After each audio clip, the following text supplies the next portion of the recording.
some people turn out a certain way because of their father, and other people turn out a certain way in spite of their father.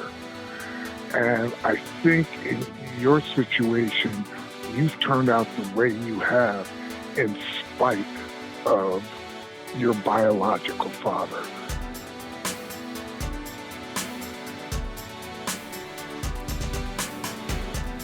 You are listening to episode 4 of Complicated Fatherhood, an 8-episode podcast docuseries exploring how my own journey through fatherhood has been affected by the father that I never knew. I'm your host, Ryan Grecker, and if this is your first time listening to this podcast, well, thank you, but I need you to stop and go back and start with episode 1. I don't want you to miss a thing. And at the end of the episode, if you like what you hear, head over to Apple Podcasts and give us a 5-star rating. These ratings help others find this podcast, which for an independent podcaster like myself is pretty beneficial. Regardless, I am honored that you stopped by, so thank you. Now, let's get into it.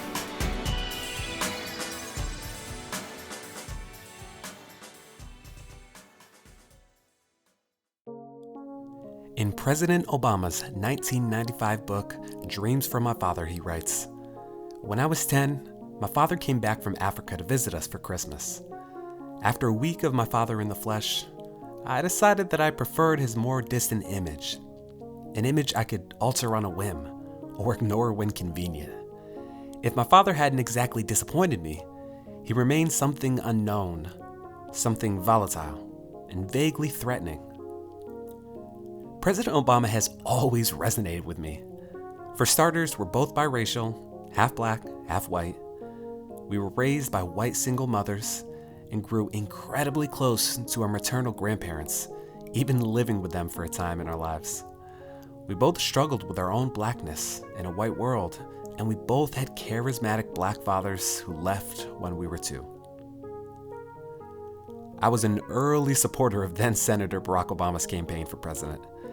In November of 2006, I did a presentation in my speech class on why Barack Obama should be our next president. At the time, next to no one in my class knew who he was. And while all my reasons pointed back to policy, all I really wanted to say was, I think Barack Obama should be the next president of the United States because he's black, just like me. While the differences between our colleges and places of employment are vast, we do have one more similarity between us. We're both raising 2 beautiful daughters, while our own fatherhood continues to be shaped by our father's absence. There is no greater joy than being in your children's lives. I couldn't agree more, Mr. President. So what would reconnecting look like? As Obama explained in his book, he had this image of who his father would be, and then realized the advertisement may have been better than the product. I mean, we've all been there, getting hyped up over the trailer, planning your future after taking a look at the job description, planning the wedding after a few looks at the photos on their profile. The reality may or may not be as great as we imagine, which is why I always wondered what my first meeting with my father would look like. I never had any doubt that we'd meet someday, but I was also fine never knowing him. I envisioned him contacting me eventually, likely when I was an adult, but what I didn't know was how would I respond? Would I go the revenge route and try to inflict as much pain on him as he did to me and my mom? Would I crave that connection with my biological father and try to start a fresh new relationship? My father was this mythical being, this cool musician who could sing and played in bands. On the surface, he seemed like a man that I'd get along with this tiny exception as to maybe why I wouldn't. There were so many reasons why I didn't want to meet him, but I certainly had a few reasons as to why I did. I guess I ultimately wanted to know if I'd prefer him in the flesh or if I'd prefer his more distant image.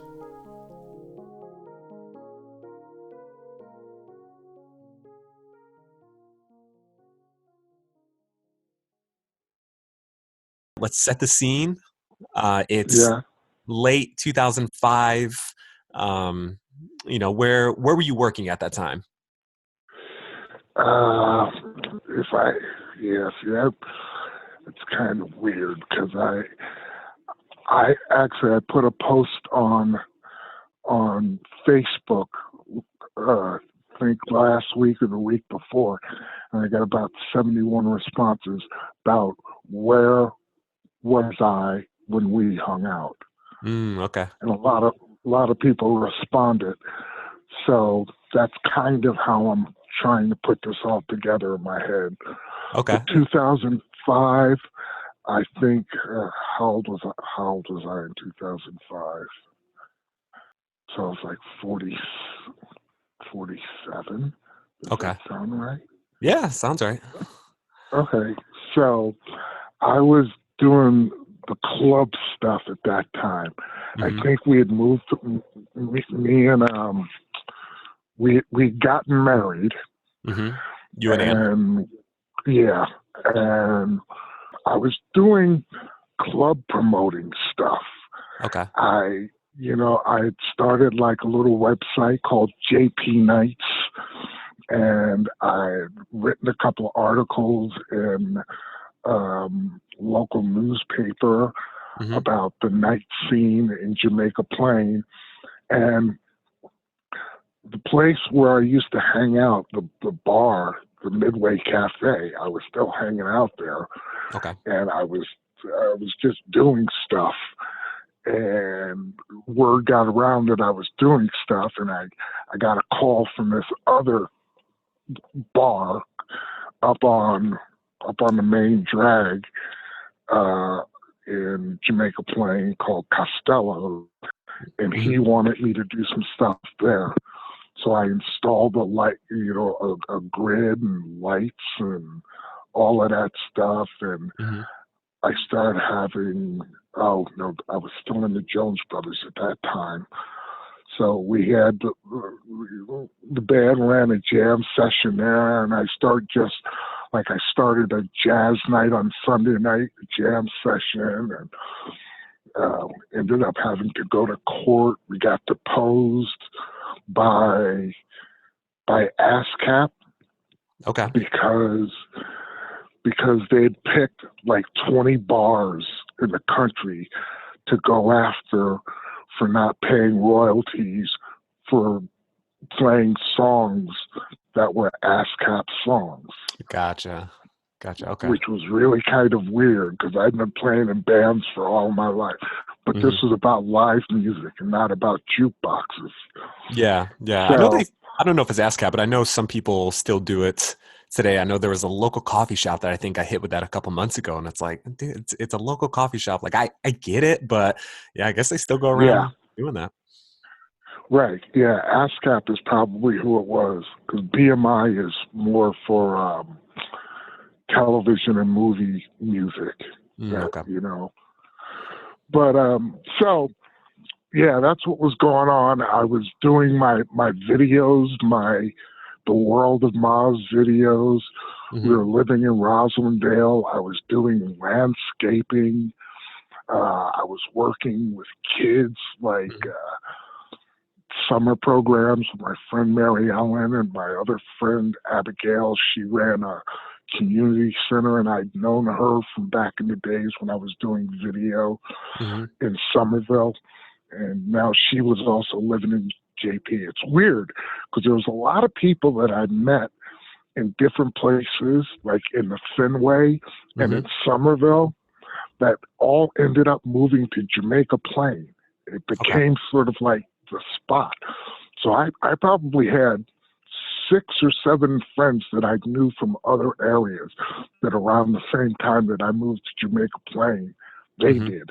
And I moved to Jamaica Plain because I got a job there, like running that house with the boys. That's how I ended up on Robeson Street. Okay.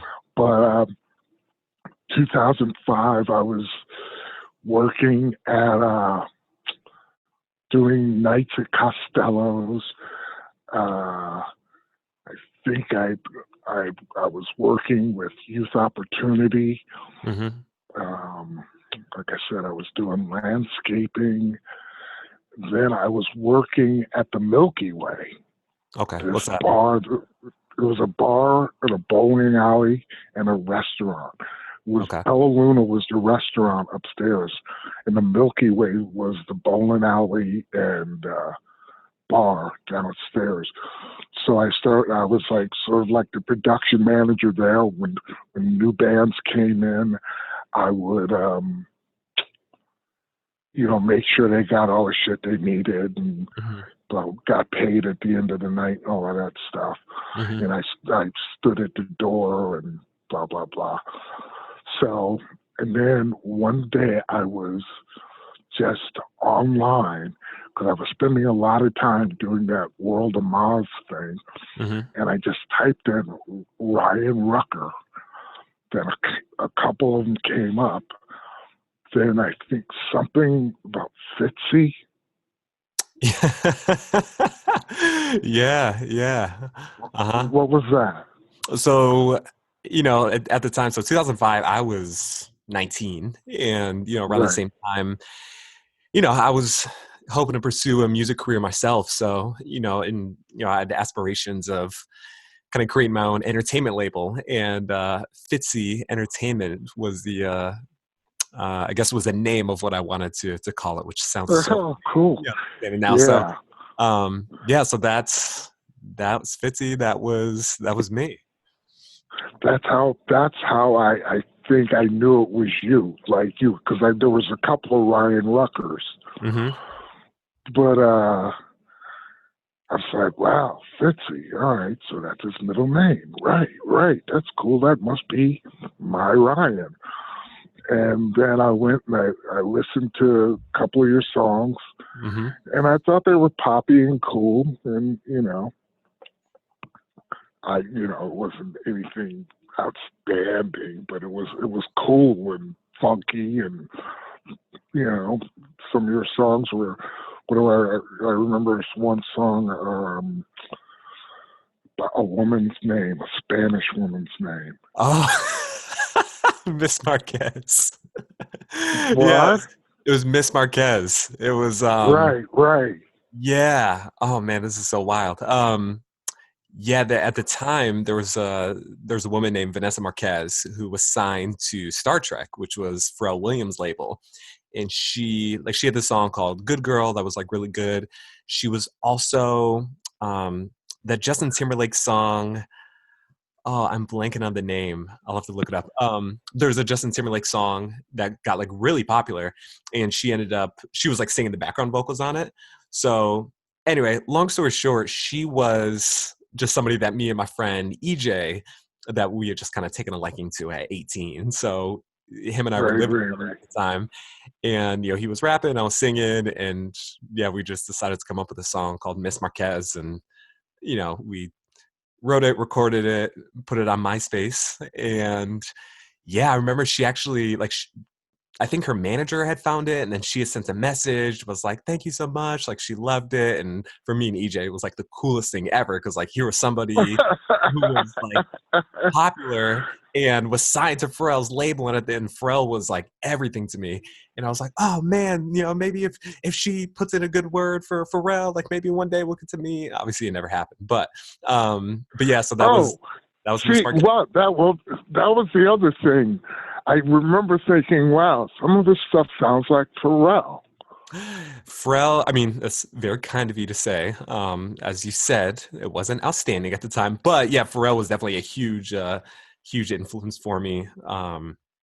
Yeah, just like yeah, I love Pharrell. Rock Your Body, that was a song by Justin Timberlake. I had to look it up. So yeah, Rock Your Body, Justin Timberlake Oh, song. great. Yeah, and she was uh Girl, the girl girl, vocal. girl, Yeah. girl. Right. Uh-huh. So that was it. But yeah, that was Miss Marquez, and those were some of the songs. And yeah, that was 2005. And it's funny. So obviously, you had found me on MySpace, which in 2020 sounds so funny to say, Right. but Right. initially. When you said MySpace, I'm like, oh yeah, I forgot about MySpace. Yeah, yeah. So, Yeah. with that, so you had found it, and you told me your thoughts, but what was that next step for you? I think I emailed you, or texted you or something, but I Hmm. remember writing something like, hey, this is me. I'm in Boston. If you want to talk to me, that would be cool. If you don't, I can understand it. You know.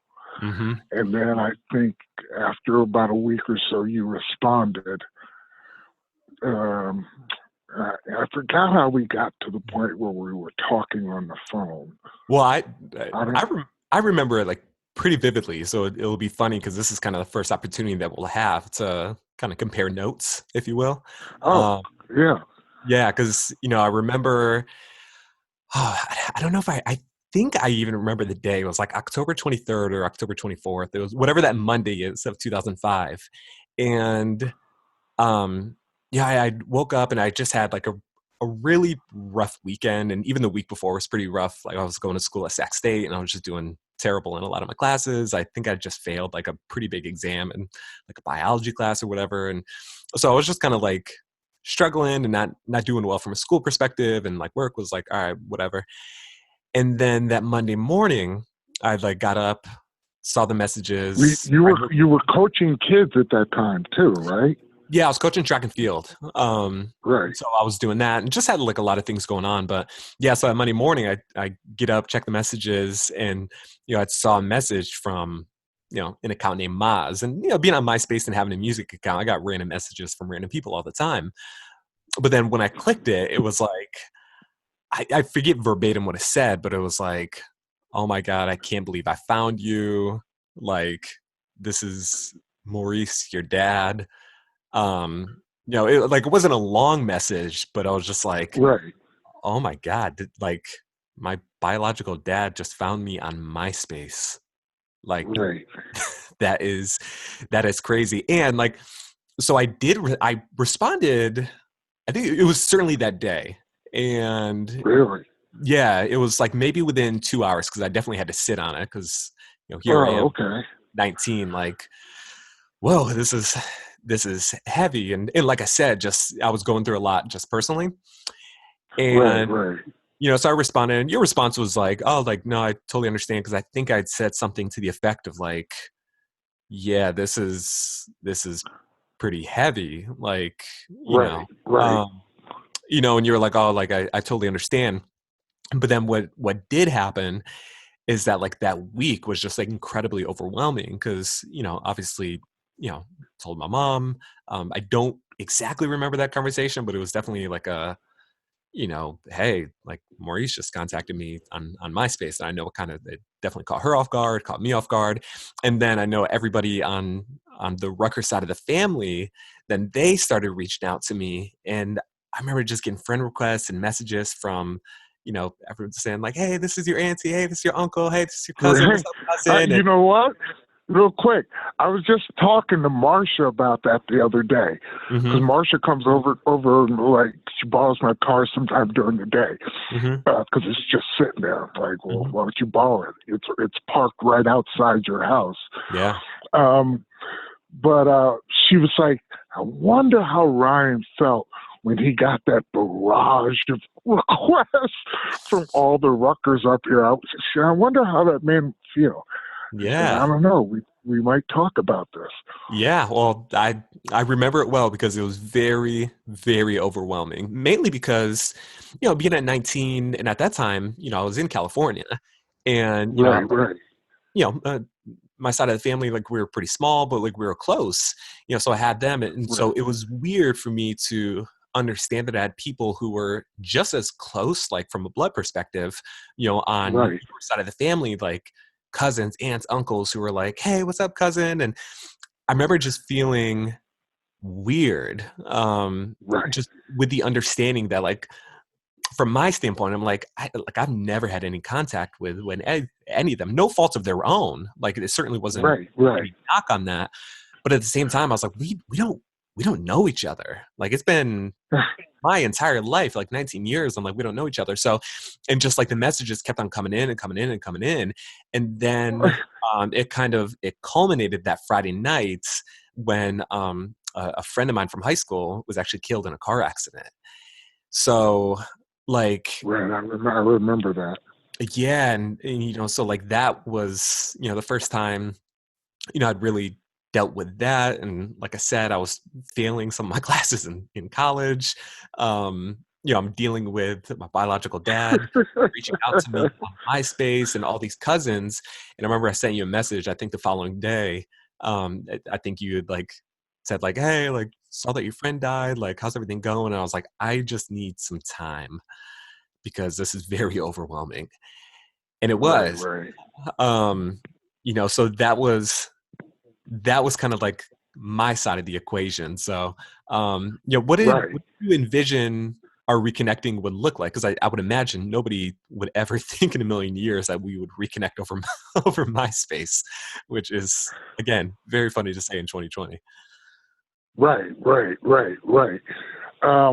Well, here's the thing. All of that contact from your cousins and all of that, I didn't really even realize that was going on. Hmm.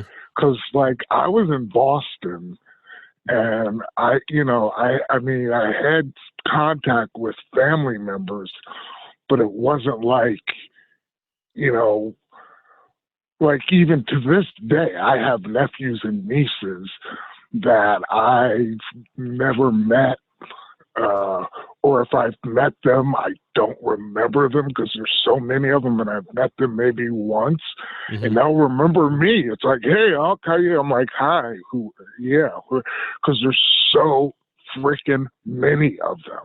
Hmm. Like, I think when my mother died, she had something like 45 grandchildren, Hmm. and that was like 2005, Hmm. Yeah. and Yeah. it's like since then there's been so many more people added to this family, and it's like and now that I'm old, it seems like people are growing really quickly. Hmm. Like some kid I met when he was like 5, sitting in the back seat of my car. I see him now, and I don't, you know, it's 4 years later. I mean, it doesn't feel like 4 years later, but he's 9 now, and he's giant. He's like, is this the same kid? And there's like, I have cousins. I have twins running our family. Hmm. I've heard So and I've seen. I have these twin cousins that I've known since I was probably 8 years old or 9. No, because they're younger than me. So since I was like 10 or 12, since they were babies, Hmm. who are now older adult women, and I still don't know who is who. I Hmm. don't know which one is Tammy and which one is Teresa. Mm. I mean, because I was gone. I was just, I was gone when I was young. I was out in Arizona. Then I went to Las Vegas. Then I came back briefly. Then when I was here briefly, I lived in Lake George and played in a band and didn't really go to family functions and stuff like that. Then after that, I moved to Boston. Hmm. So I've spent my entire life away from my family. And it's not until now in my, coming back here in my late 50s Hmm. that I'm really connecting with family in the way you should be with family. Yeah. Yeah. No, So, it definitely makes sense. And now, after we got in contact, I don't remember our first phone conversation, but I do know that at some point we exchanged, phone numbers. I don't know if it was maybe around like Christmas time or maybe like in early 2006. But do you remember our first phone conversation? uh, no, I think we talked a little bit about music. Hmm. It was, I mean, I just, I might have remembered hoping that I would impress you on certain levels. And Hmm. really, all I had to go on was my music and your music. Hmm. And beyond that, I don't think that first time we talked about anything real. Yeah. I mean, until, to tell you the truth, the times we talked, it wasn't until the time we met in Lake George that I thought we had a real conversation. Mm-hmm. You know, even in getting there and the conversations of we're going to meet, and this is where we're going to meet, and, you know, Mm-hmm. I still didn't really understand my full impact until I said to you I was going to come over to the ice cream place where you were working, Yeah. and you said no, you probably shouldn't. I was like, wow, okay, Yeah. now I really get it. I really get it. You know. Well, yeah, for sure. You know, and that was always interesting for me because, you know, from my perspective, you know, it's like at that time, being 19 or, you know, at 20, like at that point, I didn't have any like bitter feelings, you know, per se. You know, it was Right, more, you know, it was kind of more like the understanding that, you know, if you weren't involved at like such a young age, you know, in leaving and just like not being around for like basketball games, baseball games, and you know, obviously we moved from New York to California when I was 14, and you know, so they all of my recorded memory in terms of a life dealt, you know, was without you. And right, you know, so being 20, like I was in a really good position. You know, like my mom was phenomenal for all those years. You know, my stepdad was phenomenal. You know, so there was certainly a part of me that was like, well, like these people have been here, and like no knock on you, but you weren't. So, and right. I also remember, you know, that particular time, you know, in 2007, it was summer of 2007. You know, I was working in Lake George. Pretty much everybody on, you know, in our family has worked a summer in Lake George, from my grandpa back in like the 40s, my uncle Right, Gil back right. in the 30s, 40s, you know, so it was just kind of like a family thing that everyone did. And at this point, summer 2007, I didn't have a lot going on. So I was like, oh, like my uncle he was running a restaurant slash ice cream parlor back in Lake George. I was like, oh, I'll go back there for the summer, hang out with my friends. One of my buddies, Tony, like I got him a job there, and we just got to work together, hang out on the lake like all summer. This was like a dream. And I remember you saying like, you know, hey, like, yeah, I'm gonna come in and check you out. And you know, I was working for my uncle Mike, and you know, my uncle Mike is somebody that's, my understanding is that the two of you did not get along. Um, Right, right. you know, so it would have been a really awkward, I think, for everybody involved, from I think the three of us to customers to my coworkers. You know, it's just one Right, of those right, things like, right, right. Oh yeah, yeah, no, that's what I'm saying. I got it. I got yeah, it. yeah, That's like I said to myself, oh, he's working for Mike, and Mike might be there, and Mike never liked me from word go. I mean, that was just it. Like I don't ever think we ever had. I don't ever remember having a conversation with him. hmm, My only contact with him was him coming screaming at my house in the middle of the night. That was really the only time I can tell you that I even heard his voice. yeah. And you know, and what was really interesting is that like throughout that entire time. So you know, obviously it's the summer, and my mom had knew that, you know, we would chat, you know, every so often. And then you know, you had brought up the idea of certainly coming to Lake George and bringing Anne, and you know, Right. wanting to meet. So you know, what was your thought process in terms of reaching out and saying like, hey, like I'd love to meet.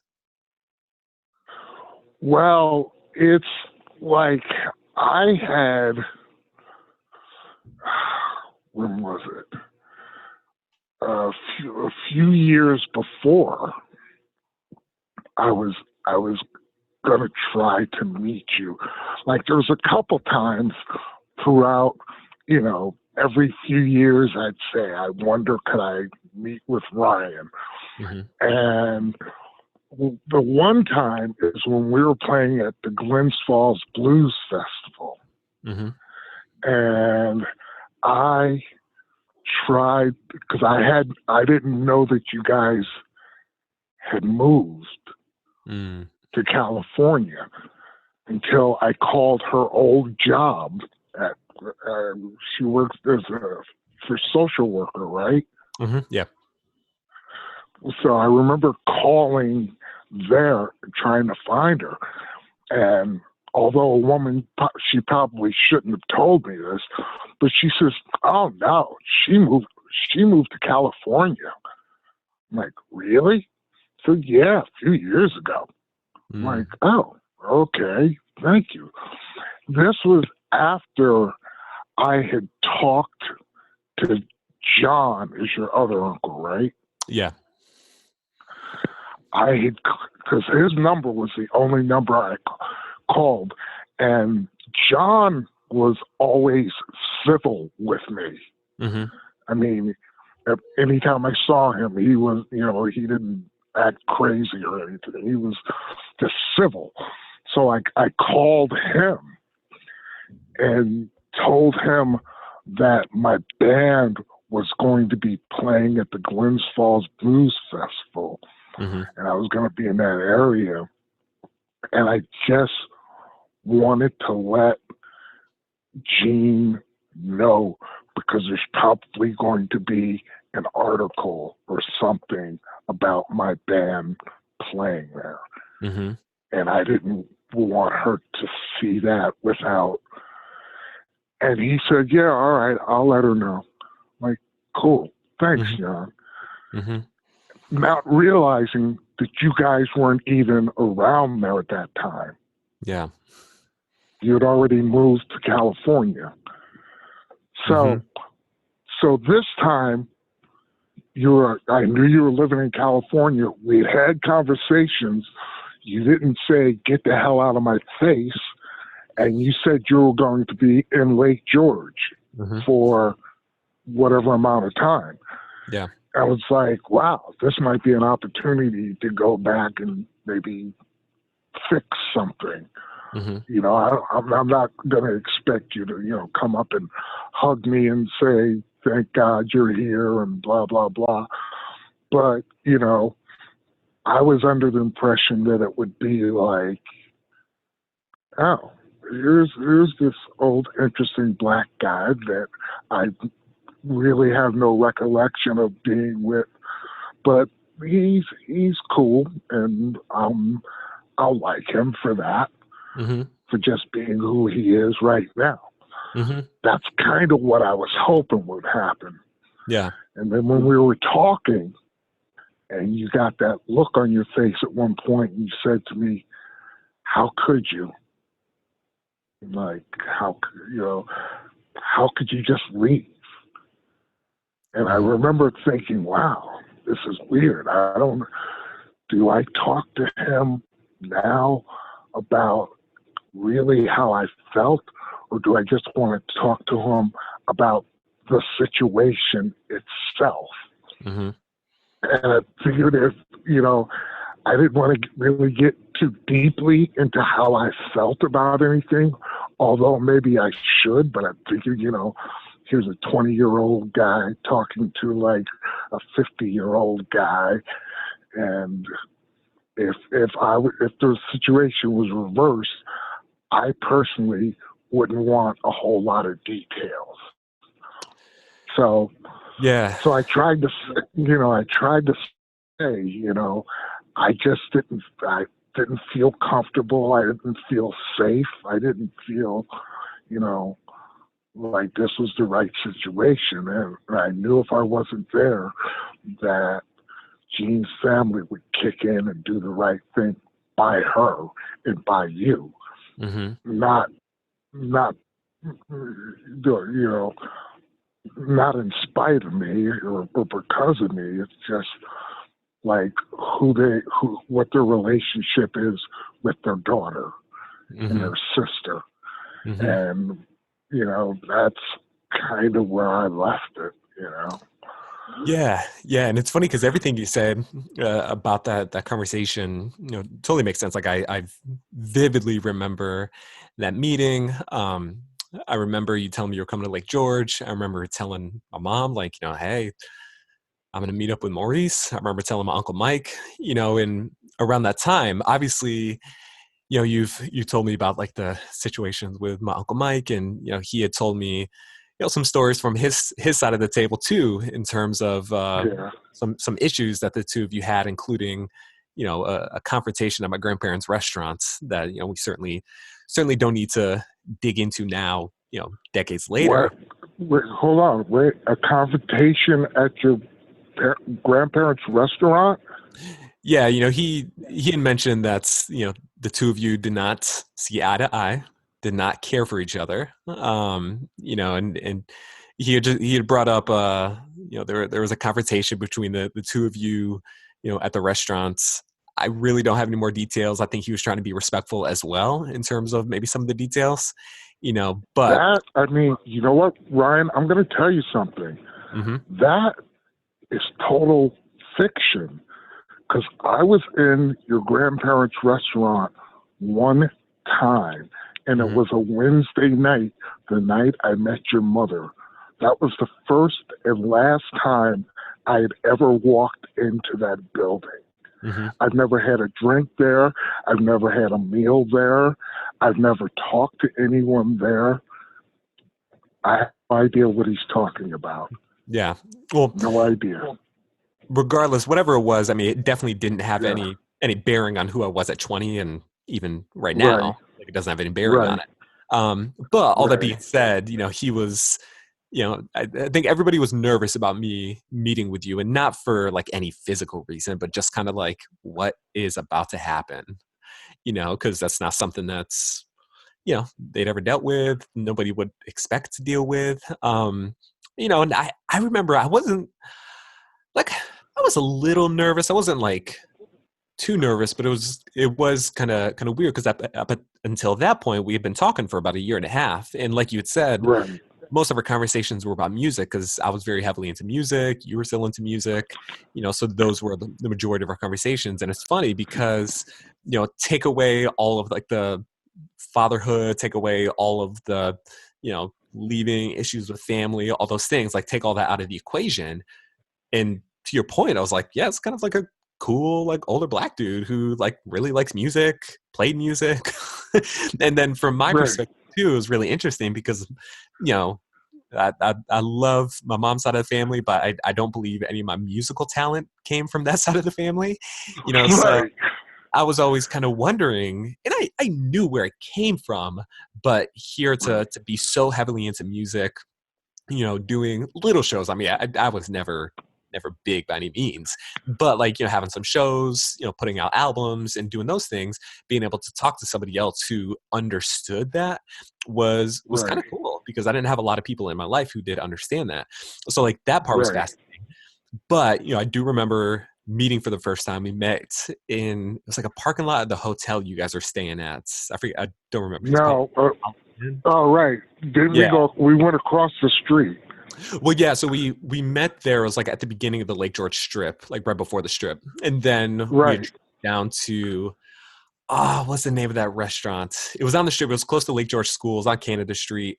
It was actually right next to where I was working at the time, and Right. so that's where we met for lunch. It was like a beautiful day. Anne was there. Anne was very kind, very sweet, Yeah. and throughout the conversation, I think for the first probably like 45 minutes, again, it was just a lot of chit chat and all that stuff and very surface level type interaction. And then Right. I do remember kind of asking the question, like, what Well, happened? no. What happened was Anne got up and went to the bathroom, and you asked the question while she wasn't there, and Mm. she came back in the middle of me trying to answer you. Well, yes. That's what I remember. Okay, that makes sense because what I remember when Anne came. I don't remember that specific detail. I'm sure it's the case. Right. But I remember when she came back, and again, very well intentioned, but she was like, well, like like Maurice was Yeah. going through Right. some things at the and this and that, and I remember feeling like she was answering for you, Yeah. and Right. I I did turned too. Yeah, I turned to her, hopefully respectfully, because I didn't want to disrespect her or you or anybody. But I remember saying like, "And I appreciate what you're trying to do, but this is not your conversation." And from that moment on, she was silent. And Right, right. you would explain, a lot of different things. Um, and from my perspective, again, it was really interesting because my family was everything to me. Like me and my grandparents, both of them, we were like incredibly close. I'm very close to my mom, Right. very close to both my You were, uncles. I think you were driving their car. Yeah, it was. And so to hear, like some of the issues you were talking about, and I remember you had talked about race being like a big factor in terms of, how like the town wasn't it wasn't necessarily ready for that. I think you alluded to my family not being ready for it, which hey, I wasn't there, so I'm not going to knock that. But Right, right. I do know them. And at the time, I remember I was coming out. I mean, I was 20 at the time, so take it with a grain of salt. But I remember my high school girlfriend, like after we were broken up, there was an element of that where I felt like kind of like race played a little bit of a part up until coincidentally, like right before we met up. I met up with her parents, like we had talked about it. And I realized from my perspective, like, oh, it had nothing to do with race. Like they were phenomenal people. It was the fact that I wasn't ready to showcase who they wanted their daughter to be with. And that was like a big perspective change for me. So I remember you bringing up all those things, which again, upstate New York in the 80s, I don't doubt that race was an issue. There wasn't a lot of people that Right, looked like us in there. But I also remember saying like, I need you to not make this about race because this is about you and I.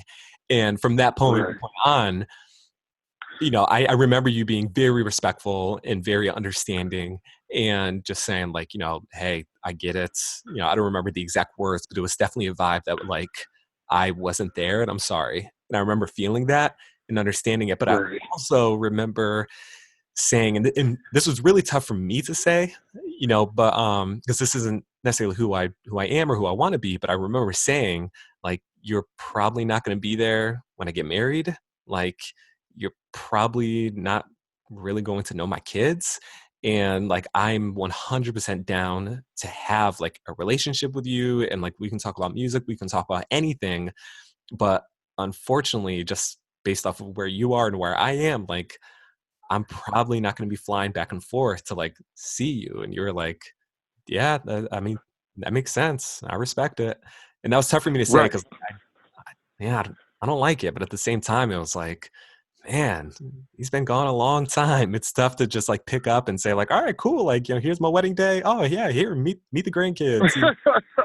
Yeah, see there. Yeah. So, it was weird, especially as a 20-year-old, because yeah, I was a couple weeks shy of my 21st birthday. It was Yeah, strange. So do you remember that part of the conversation? yeah, and you know what? Ultimately, when I started talking to you, I had no expectations of like us like spending time together a lot. But here's one of the things I really thought, Mm-hmm. and I mean I hate to say this, but it's like, well, if Ryan just came to my funeral, Mm-hmm. that would work for me. Like I don't need Ryan to like get on a plane and come for my birthday or let's hook up for Christmas. I had no expectations of that at all. Um, I just wanted to get to the point kind of where we are now, where we can talk for real about real stuff, and that when I die, you recognize that even though it wasn't until you were like older, I was like any person that you meet in any point in your life, a part of your life. I, you know, I, you know, I, I talked to you. I asked you questions. I care about you and your family, and I consider them to be like my family. I mean, I just do. Yeah. And that's kind of the way we roll here in Albany. It's like, if you're connected by blood in any way, you're just your family. Mm-hmm. And we are family, no matter, what I did or where I was. And here I am now. And all I got from you is you. Yeah. Yeah. Right on. And yeah, so after that, I felt like we left the restaurant like on good standing. It was like I felt like you got to say what you wanted to say. I got to say what I wanted to say. I don't think Anne got to say what she wanted to say, but yeah. Which is good, Yeah, ultimately. for sure, for She sure. always had a lot of shit to say. Well, I remember feeling bad because I'm like, I just can't imagine her. Like, here she is, just in the middle of conversation, ready for this great weekend in Lake George, and stepping into Right. this heavy, heavy conversation, 20 years in the making. But Right. like she signed up for. So that was that, and then the next day, do you remember what we did the next day? Because I do. Oh, hold on. Did we? Wait a minute. No, I don't. Yeah, Like I'm thinking miniature golf, but that's not what happened. that is what happened. Yeah. So we had What? I think you were leaving like that afternoon or like later that day or whatever. So you're like, hey, I'm gonna be in Lake George for one more day. Could we get together tomorrow? Like maybe for some miniature golf. And I was like, oh yeah, let's play some miniature golf. So me, you, and Anne. Oh, that's weird. Yeah. The yeah, me, you, and Anne went to was it Pirates Cove? I think was the name of it. Yeah, it was in Lake There's George. a Pirates Cove in every city in America. Yeah, I think that was it. So we went there and played 18 rounds, and we chatted, hung out, and stuff like that.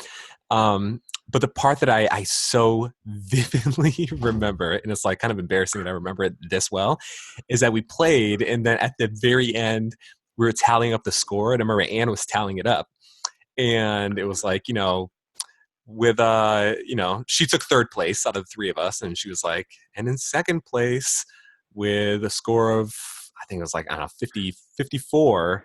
Yeah. And like it was like the longest pause because like there was such a part of me. It's so weird. Like I'm a little competitive. Yeah. But I didn't think I'd be like this, but I was like, I swear to God, if he beats me in this, like I'm gonna be so pissed. And she's like, with a score of 54. Ryan, and that means that Maurice wins. And you had like a 50, you beat me by one stroke. And I just remember, instead of being like, oh, I got you, you were like, oh. And I was kind of like, And Anne was like, all right.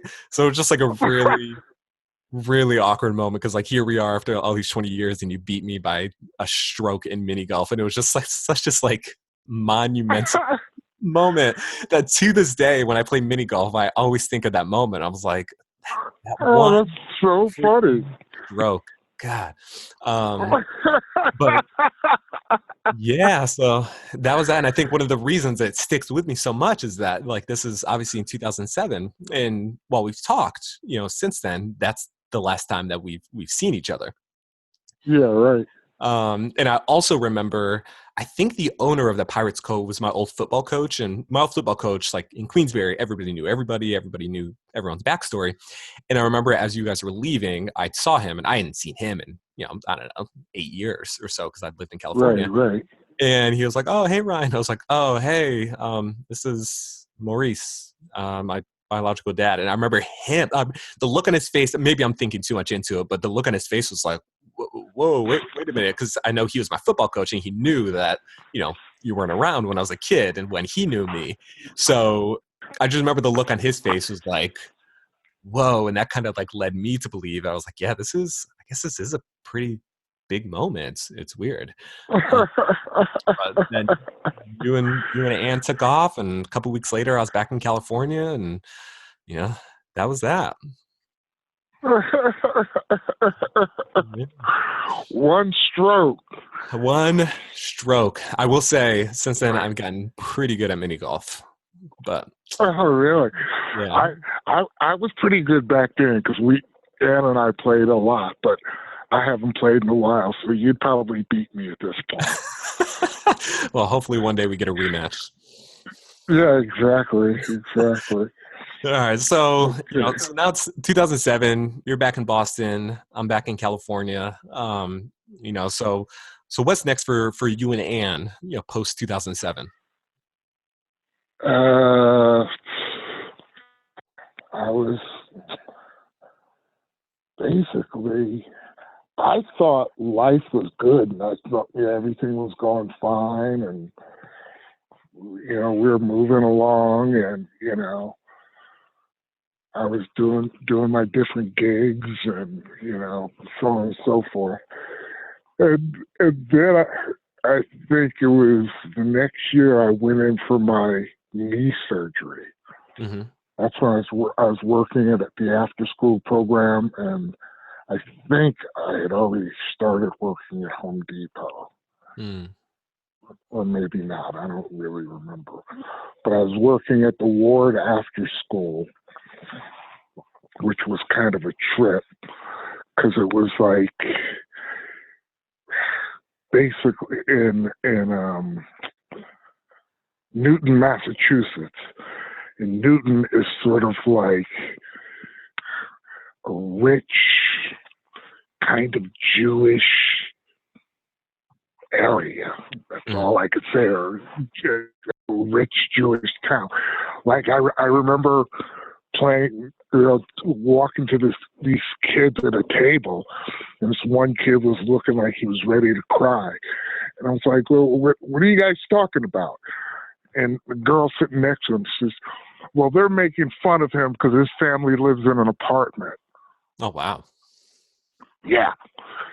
So everybody has big houses, like mini mansions, and there's a lot of money, and I ended up, to tell you the truth, after I had my knee surgery and came back, I was quieter.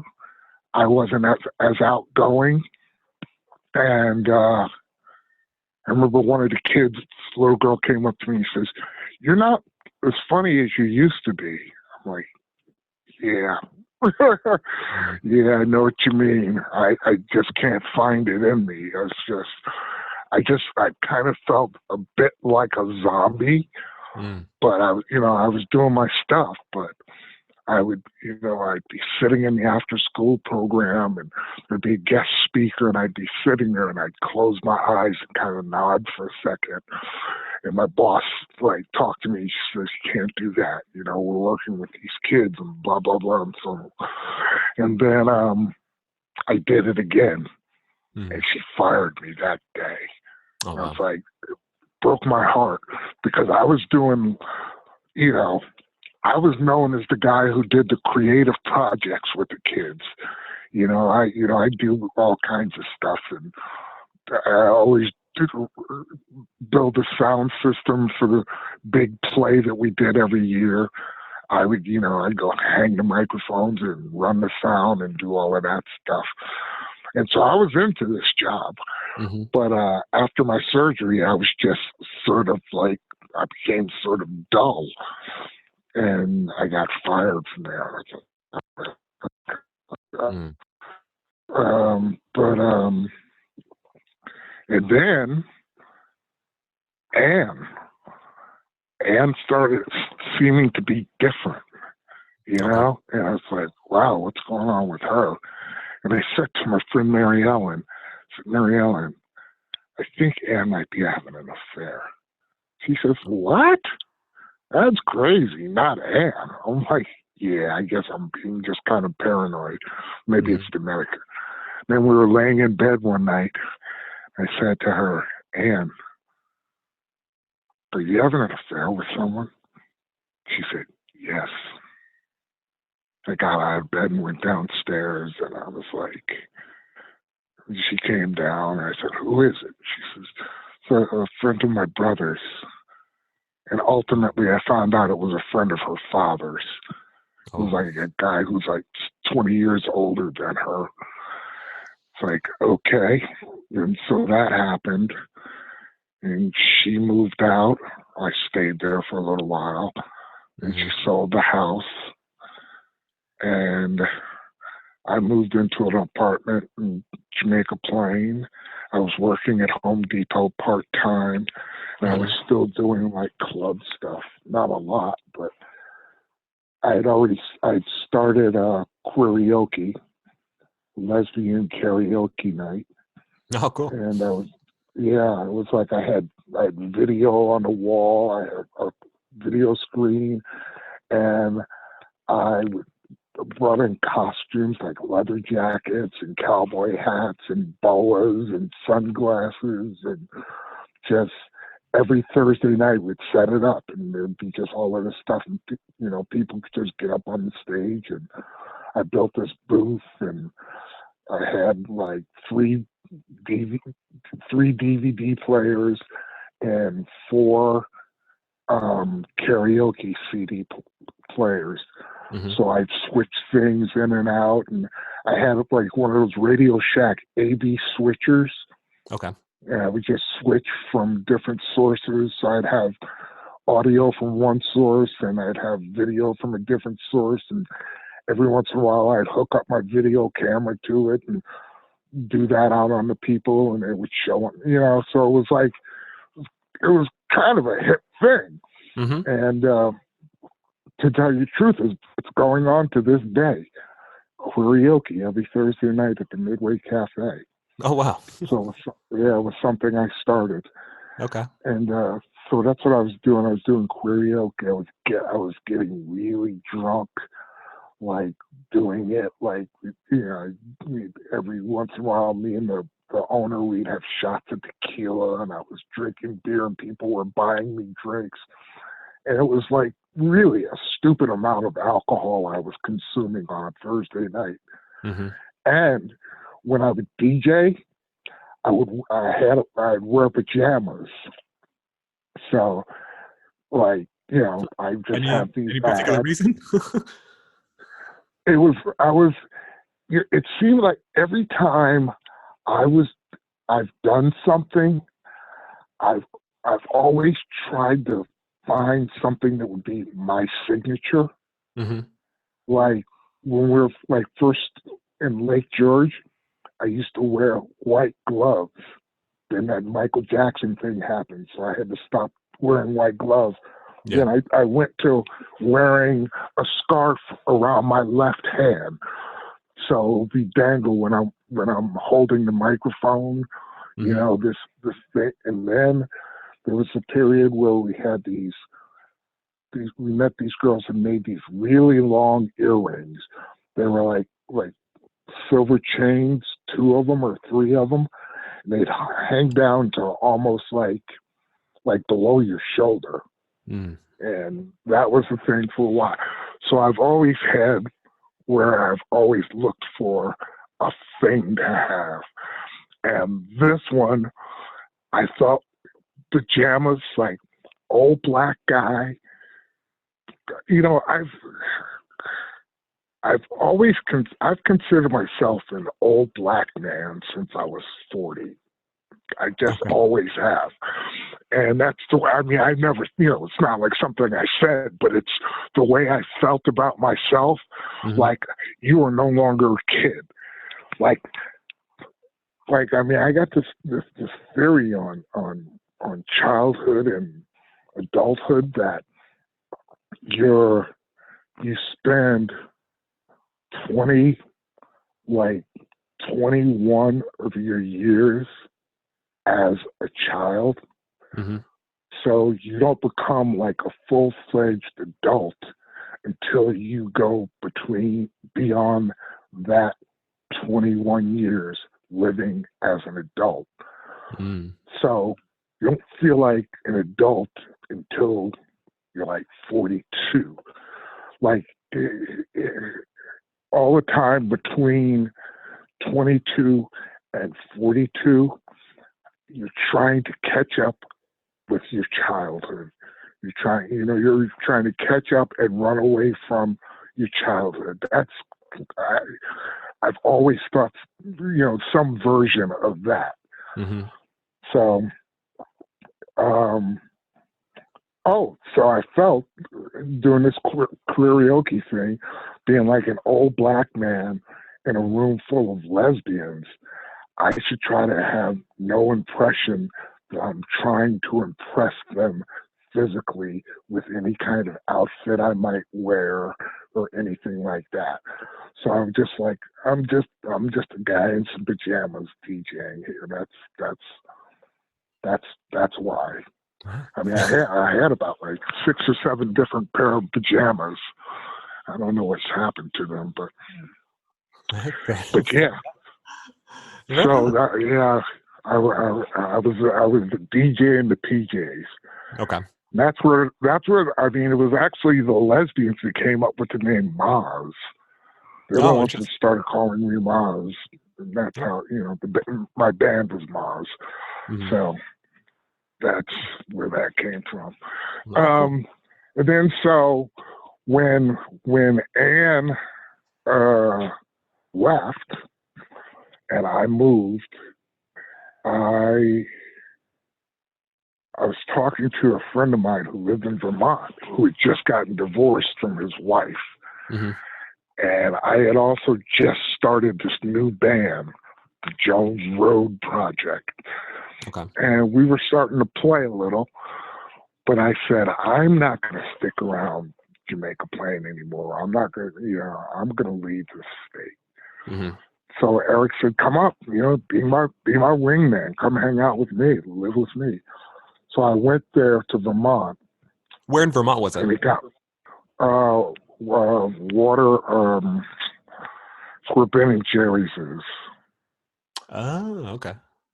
But I didn't stay there that long with him. I had another friend who lived in Stowe because Eric kind of bailed on me and bought another house. Mm. And there was like no room for me because he had 3 kids. That were spending, between his house and his wife's house. And so I moved in with my friend Dave in Stowe. And I was working at Home Depot in Williston. And I was working also at a bar on the door called the Rusty Nail. Okay. In Stowe. And I was partying in Burlington on Halloween night. And I was driving home, and everything in Vermont is 30 miles away. So driving back to Stowe, the cop light came on behind me. And I'm like, oh, shit. And I pulled over to the side of the road. He said, yeah, you were kind of swerving there, sir. License and registration. I'm like, yeah, okay. Like, they need you to do maybe some tests. So they did the sobriety test where you walk toe-to-toe and all of that stuff and stand on one foot. Mm-hmm. Stuff that, in reality, I can't do even if I'm not drunk, Like, I can't, even at that time, I couldn't walk toe-to-toe straight without tumbling, and I couldn't stand there with one foot in the air touching my nose without stumbling. Like, I just can't do that physically. But I was drunk, and next morning, which oddly enough is my birthday, November 1st, I woke up in the floor of a shower at a halfway house because there was no room at the jail. So they brought me to this place in the middle of the night. And that started, I had a band there. We were playing in Vermont, a new band. Okay. Called the Soul Giants, which we really weren't. And the only real giant in the band was me. The rest of these guys were like jam band kind of guys. Matter of fact, the place where we rehearsed is where Fish recorded their first album. Really? Yeah, and the drummer in this band bought this studio. Okay. So he was the driving force behind this band in Vermont called the Soul Giants. Mm-hmm. And so what else happened? Oh, so I'd been only working part-time, and I'd just gotten a second job. So I was trying to catch up on my money, but I had been tardy on some bills. So what happened? We were playing at some place far out of town, up the side of a mountain. The other side of the mountain was closed because of snow. Okay. So we're playing at this bar, and I got there, and they said, "Oh, there's a phone call for you." I'm like, "Who the hell knows me?" Blah blah blah. It's the people who I have my car finance with. They're going to repossess my car. I'm like, "We're going to come pick it up tonight." I'm like, "Oh shit!" It's like, yeah, all right, whatever. Mm-hmm. And so they came, picked up my truck. So the keyboard player gave me a ride home, and home from where we were playing, once again, 30 miles. Mm-hmm. So he gets me home. Next day, I say to Dave, man, I said, "Dave, I can't live here anymore. I don't have any money. I'm about to lose my driver's license." And they repossessed my truck. So I couldn't drive anyway, but I don't have anything to drive even if I could. So I got to get out of Vermont. Mm-hmm. So I called my brother Bill. Bill's the one that has a church. He's the preacher. I told you about him. He's the former drunk who became a preacher. Mm-hmm. I called Bill. I said, "Bill, I gotta get out of here. He said, "All right, well, let's see what we can do. Roger has the truck, so maybe he or Garland or somebody can come up and get you." Then I talked to him later that day. He said, "Yeah, Garland's going to come up and he's going to pick you up, so be ready." So I packed up all my stuff and put all my extra stuff up in the attic. Came back and got it later. Garland came up to Vermont, got me, drove me home. Bill arranged for me to live in a room, a giant room downstairs from Tony. Tony had a beauty parlor at that point. The room was downstairs next to the beauty parlor, and she and her family lived upstairs. Okay. So once again, I was still working for Home Depot. Like when I went to Vermont, I was working for Home Depot. When I came to Albany, I was working for Home Depot. So, but that's how I ended up back in LA. And I lived with Tony for a while. Then I moved into this sort of not rooming house, but a house where this woman rented out rooms, and she was really sort of a Nazi. She had video cameras around the place, and if you didn't put your trash away the right way, she'd talk to you about it. She was just really kind of annoying. I never did get my security deposit back. But then I got approved to live in South Mall Towers. That's where Garland, Roger, and Tony and Marcia live, like senior citizens buildings. And so I'd saved up a lot of money, so I bought some furniture and stuff, and got my stuff from my apartment, and then I moved in, and I stayed there while working at Home Depot for about six years, and then the Home Depot stuff happened. next time on Complicated Fatherhood. Next words out of his mouth were, F you. If it wasn't for Trump, you wouldn't even have a job. That was the second I was like, oh, this thing is going to blow up. So I'm like, did he just go get a gun or something? Is he coming back to shoot me? Or what are some things that you would change, kind of going back, in your life? Complicated Fatherhood was written, recorded, and edited by me, Ryan Rucker. All music was composed and recorded by me as well. Join us for the conversation on Instagram @ComplicatedFatherhood. And if you like what you hear, I'd love for you to share this podcast on any of your favorite social media platforms using the hashtag ComplicatedFatherhood. We'll see you next time.